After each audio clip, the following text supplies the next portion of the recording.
we'll do the live thing first. Like,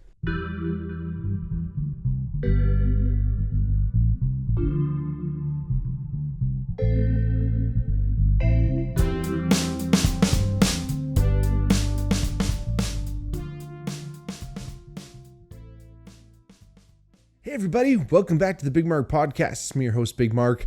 If it's your first time listening, welcome. If not, welcome back.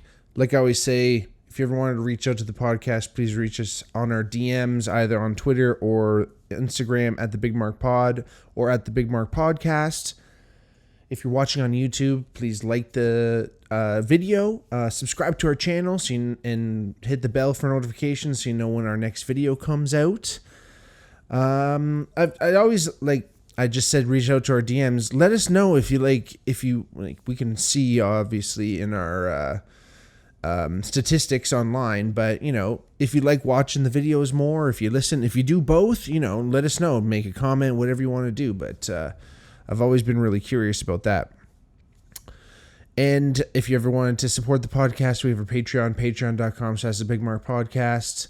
And again, if you ever wanted to rate the podcast, please give us your best review. Hopefully it's 5 stars. I know it doesn't seem like much, but it really does help us in the old podcast domain, world, algorithm, universe. Anyway, today, I was kind of inspired. I wanted to talk about something that obviously, as a lot of you who have listened to the podcast before, or people who know me, I studied psychology in university. I have a cross-disciplinary degree, which is basically in sports psychology, which is basically a kin and psychology classes that I did, and I kind of put them all together. So my sports psychology, background and interest, obviously the psychology classes I took, I kind of was able to form my own kind of curriculum, so to speak, form my own major, and really explore a lot of different psychology classes that I thought were really fascinating. And in talking about today's topic, and obviously the broad subject of psychology, there's not too, I don't want to get too in the weeds with anything or get so spaced out that we don't know where we're going. But I thought I'd talk about my background, obviously, and just some of the experiences that I've had in classes, and a lot of things that I learned that I thought was absolutely fascinating. I think psychology is really interesting. I've always looked at it as a lot of the principles that you hear, you kind of go, oh yeah, I knew that, or that's common sense, like everyone knows what that means. But being able to put a name on something, or identify something with relatively accurate scientific, with relatively scientific accuracy. And the reason I say that is because it's technically not, psychology, not necessarily a hard science. I'll get into this later, but obviously psychology is quite the spectrum, and you do have, harder science versus a little bit softer when it comes to the styles of psychology and the focuses of it, I should say. And there's all these different things where you're not really able to, you can't do a blood test for schizophrenia, right? Maybe we might get closer and closer to identifying certain physiological precursors, or just things that you can actually identify in the body and test for. Until they actually find a way to do that, there is no current test for any psychological disease, which again is something, not to get too in the weeds with the definition of psychology, but obviously it's the study of the human mind, and and that is kind of the way things are taken out, is that it is a soft science. So you can approach it with the scientific method, but it's one of those things that you can't really call a hard science.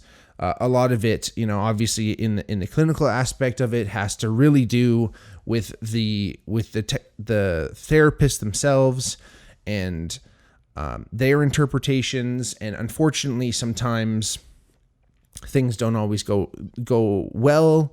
And some people, it's an interesting thing with psychology. A lot of times people that are drawn to the study, at least, of it, and if they get as far as practicing it, sometimes if you haven't taken care of yourself and kind of anything that you're dealing with, a lot of people get into psychology and they think, oh, I'll be able to fix myself because I'll be able to gain all this knowledge, and then I'll be able to fix others. And that's a tough approach. Luckily, one of the greatest things about psychology and any clinical work is there's always this aspect of debriefing, getting together with some colleagues that, are your friends, but at least are also in the field, and being able to talk with each other and talk about different patients and certain aspects. Obviously, it's really hard when you're hearing a lot of really difficult things from some of your patients. It's hard not to take some of that in. Obviously, if you're already an empathetic person, and which probably brought you into the field in general, because you have to care about people, and you have to be able to kind of think on that level. And again, that empathy is kind of what drives things, but it can also backfire on you, and you can really absorb some of the things you hear. And again, it's really important, and I think it's really built into, the kind of culture of psychology, and just being able to talk that out. And it is something that needs to be, introduced into other, at least destigmatized, at least in other jobs, careers, whatever you want to call them. Anyway, some of the cool things, I was doing, one of my favorite courses was Drugs and Behavior.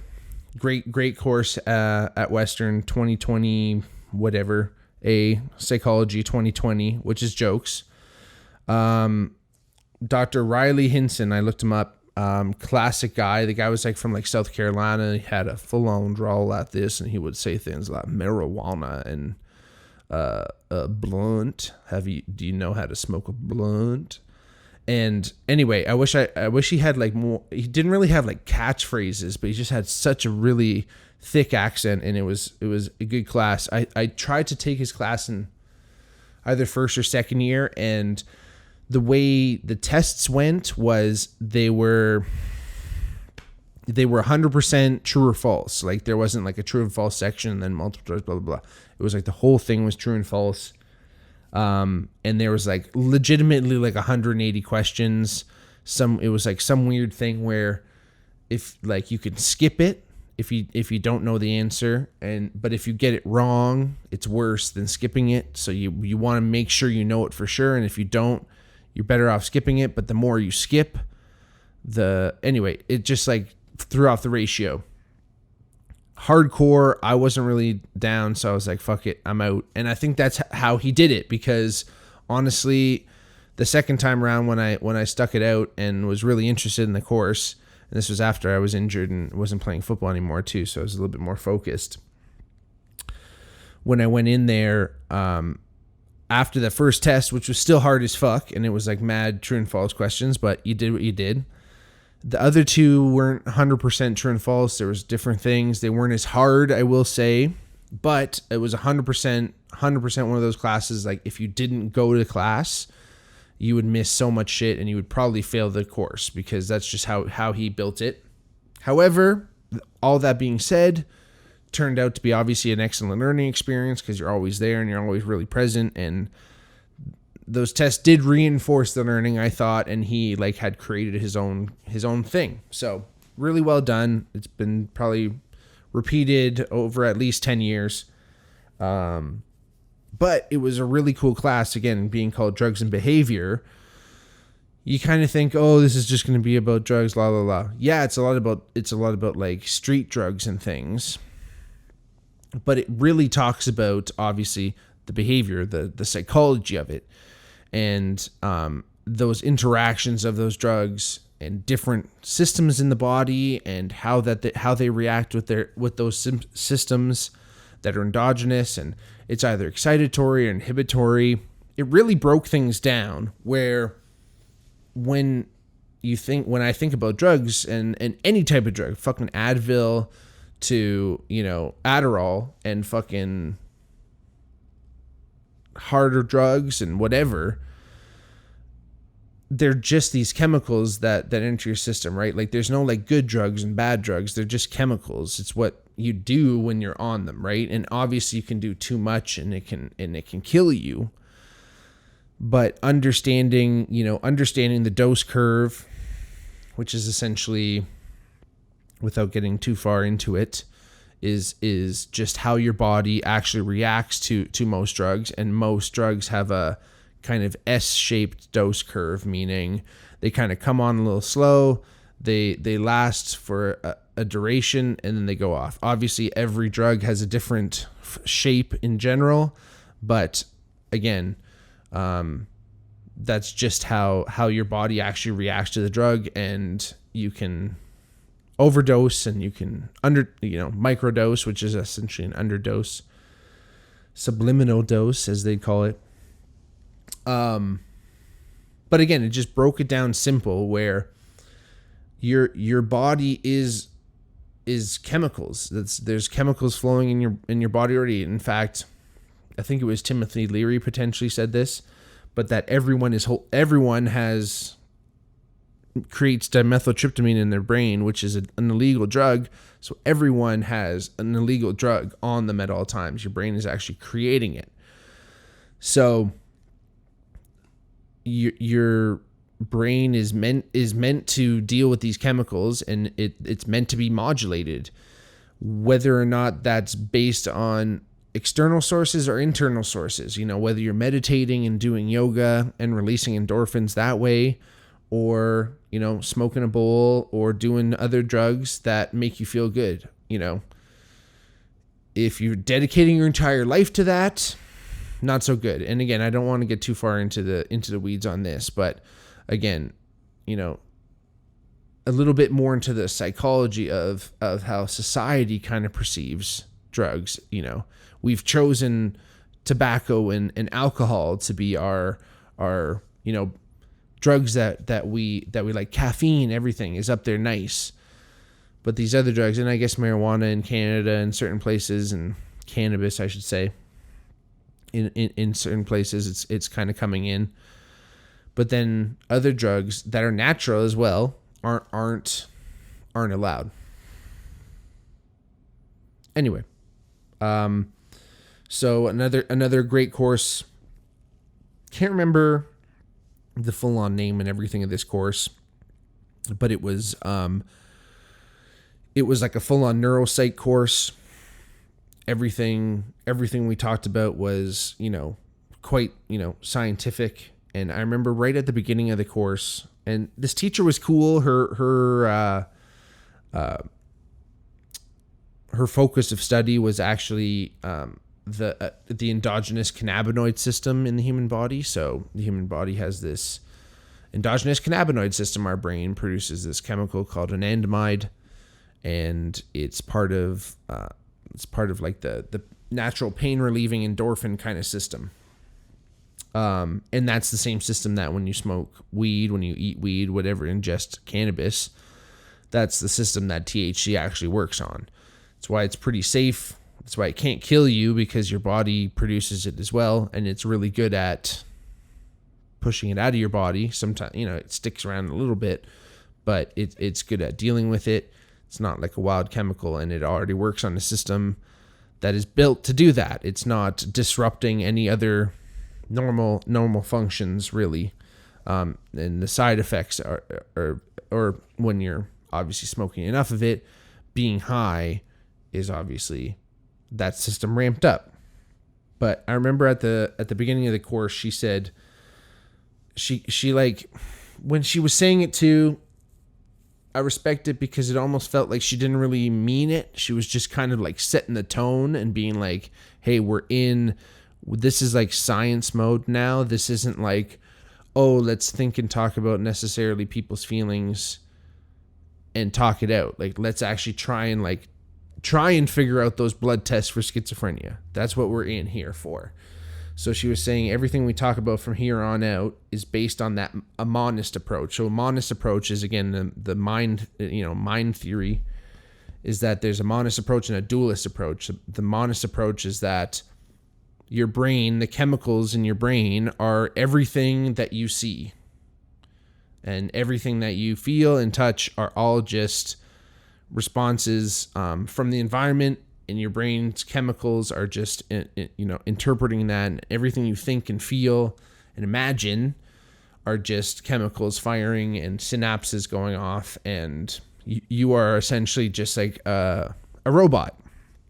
And then the dualist approach is that your brain and your mind are two different things. So your brain is the organ, the head of the central nervous system, so to speak. And then you have a mind and a soul, or something that's separate, that's dual. And both things exist at once. And it's hard to reconcile that when you, again, that's, I think why the teacher said it that way, is that you have to kind of be like, hey, we can't imagine that there's a mind at play here, that something else is pulling the strings. That when we're studying the brain and the chemicals and the actual structures of the brain and the things that do exist that we know and have tested, and they're physically there, we have to put a level of faith into that's everything there is. And in no way is that any less amazing and mind-boggling and mystical and fantastic that there's just some fucking steroids and like weird chemicals and hormones and things just floating around in our bloodstream and in our brain that are making me even say all these words right now. It's an odd thing to think that maybe it just feels like, oh, it's not enough, even though it is so amazing, what those chemicals do and what they're capable of. They're making if you take a far enough step back, it's created civilization. And, it's, again, that it makes you seem like you're just a human robot, the monist approach again, right? You just seem, it's just little firing and electricity and, like I said, it's no less mystical, right? We're beings run by electricity. Like, that's fucking wild. But again, it's hard to not think that we have a soul and like a mind, especially experiences that I've had personally, right? Like, you don't always necessarily have to feel tethered to the body, but where do you go then? Is it just further into the mind and into the brain? I don't know. It's interesting. But I always thought that was fascinating, and she kind of had to lay the playing field down, which was cool. Another great course, it was the Psychology of Language, which essentially was a linguistic course. Super awesome. Really cool learning how people kind of develop speech and the etymology of speech, and how things are pretty interesting across cultures. One of my favorite artists, Stanislaw Shukalski. You can check one of my podcasts back in the archives. He talked about trying to find a universal language, that there once was a language that all humans spoke, and that every language that we speak today is just a branch off that one language. And he was kind of trying to discover that. And I always thought that was fascinating. And then again, not to keep harping on these classes, because they were cool to me, but was Abnormal Child Psych. I loved this course, and one of the biggest reasons why I loved it was the teacher was an actual working psychologist. He would come right from the clinic in his practice, and he would come right into class and teach us. Now, granted, it was a night course, and man, 7 to 10 is a ruthy fucking time slot, and you get fucking tired as fuck in that class. And he had a really like soothing voice, like he kind of sounded like Barry White, Jordan Peterson. He wasn't like super fucking low, but he was like, again, smart and talking about psychology and shit, and kind of looked like Jordan Peterson, but super cool guy. And, you know, he talked a lot about, you know, active clients and patients that he had. Sometimes it took him a while to get through the curriculum because he kind of went off on stories and shit, but so eye-opening and really cool insight, and just a nice little view. Because again, the university doesn't always give you, until you're up in like graduate studies, doesn't always give you like a really nice little view on, you know, the nitty gritty behind the careers people want to get into. But anyway, this guy was fascinating. And again, really, really cool when there's professionals working as professors. Like I mentioned before, you know, psychology is a spectrum, right? You know, there's the neuropsych course, there's drugs and behavior, there's everything. And that monist approach does have to switch to a dualist approach, I think, eventually, as you travel through that spectrum. And again, neuropsychology, obviously, we're trying to be as scientific as possible. There's neuroanatomy. There is a lot of study that can go through, obviously, any type of surgery that's happening.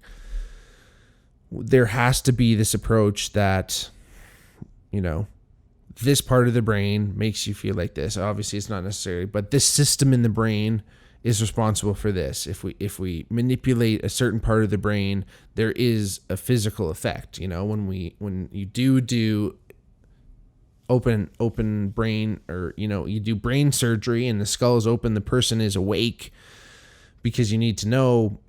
And this is where things get into, even in neuropsych, or sorry, yeah, like even in the neuroscience part of things, it's not even the hardest of science, because every brain is so different. And this is anatomy in general, don't get me wrong, but every brain is so different. And when you look at a human brain, it's definitely not like what it looks like in anatomy books, but it's not even like muscles or anything where you can kind of see definite different muscles and like where they start and stop.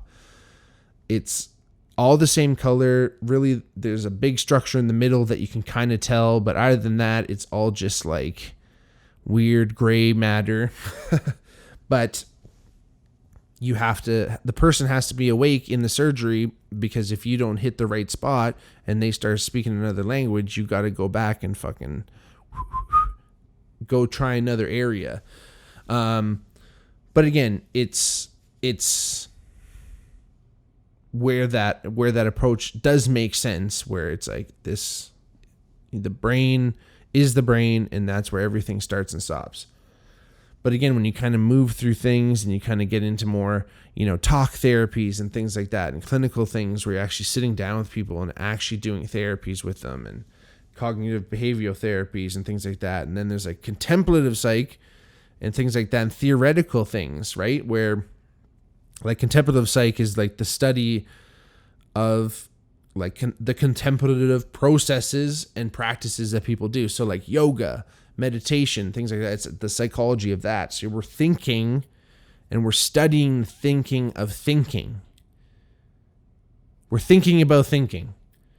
And that's where things get so fucking out there, man, in a great way. But they are so abstract that how it's so hard just to even put yourself in that mode and think about it. It's hard to actually have that monist approach where that, oh, we're just a result of chemical processes. You already have to, again, even just the way you're visualizing it, you're like removing yourself from that and thinking about thinking. Super cool. You know, I've mentioned it a bunch of times, obviously on the podcast. You know, there's obviously psychedelic therapies. And that's the interesting thing. There's obviously many therapies that involve certain type of pharmaceuticals and things like that. Obviously, there's a giant industry based on that fact. But during the actual therapies, it's really cool. I did a podcast again on psychedelics themselves. I'm not going to necessarily go into the ones that you use in psychedelics therapy, but there's that whole research methods. The whole research behind psychedelic therapy is fantastic. There's so many things happening now. They're decriminalizing a lot of especially psilocybin, magic mushrooms, and they're working on decriminalizing DMT. And again, that will just allow for more research and allow for people to get into it. And for a long time, the people who were studying this stuff and trying to get into it were pilloried or laughed out or considered pseudoscientists or whatever. And it's tough that was the case at the time, but hopefully now we can look back and say, listen, they were onto something. And one of the great people, if you've never really got into just the research behind psychedelic psychology anyway, is Terence McKenna. He's kind of the godfather of psychedelics. He's a little bit more of an anthropologist, but again, that whole approach of actually studying the psychedelics, and he himself trying them too.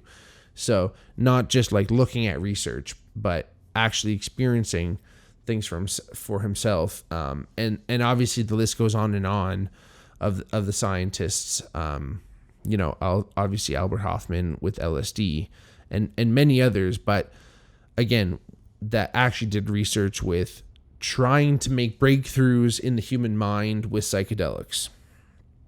And again, that's the thing with the clinical aspect of things, where you're actually sitting down with someone and guiding them through a session or a trip, whatever you want to call it. That's the problem, is that so many people self-help with psychedelics, and some people even just use them just to party and feel good and have an escape, and that is okay.